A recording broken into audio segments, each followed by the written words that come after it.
On s'attendait, nous, on s'est dit, après le premier projet de loi de finances, on nous a rappelé, on s'est abstenu. On s'est dit, il va y avoir des mesures exceptionnelles, notamment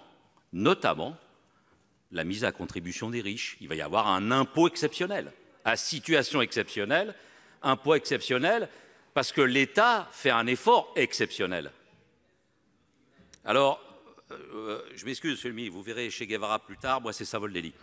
Quand votre président de la République il dit les jours heureux, il finit son intervention par les jours heureux, je vous écoute à France Inter.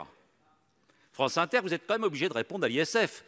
Donc cette question n'émane pas seulement du groupe communiste, elle est dans l'opinion publique. Et donc vous y répondez, je vous cite, vous me compterez mon temps, monsieur le président, parce que le ministre est un peu agité. Monsieur Darmanin, il dit, si on rétablit l'ISF, vous me direz, hein, je cite France Inter, on va démoraliser les Français. Franchement, il y a autre chose qui les démoralise. Monsieur Darmanin nous dit, mais non, faut garder, ça va créer des recettes pour pouvoir rembourser la dette. Bah moi je vous dis chiche, tous ceux qui ont l'ISF aujourd'hui, il faut les mettre devant leurs responsabilités. Il faut leur demander un par un, est-ce que vous allez participer à réinjecter votre argent dans l'économie, et notamment dans l'économie productive. Donc je dis ça parce que c'est un débat. L'autre fois, vous nous avez dit non, et vous nous dites, avec des langages assez soulevés, il ne faut pas d'impôts, voilà, etc. Et par contre, les investisseurs vont partir.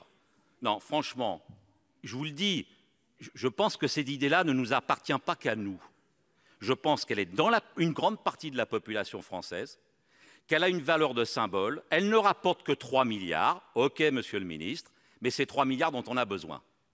Et vous voyez, je le dis avec un peu de solennité, mais quand on met 1 mois et demi à avoir des masques et qu'on n'est pas capable de reprendre l'ISF et de mettre 3 milliards dans les recettes de l'État, moi je dis qu'il y a un petit décalage de crédibilité.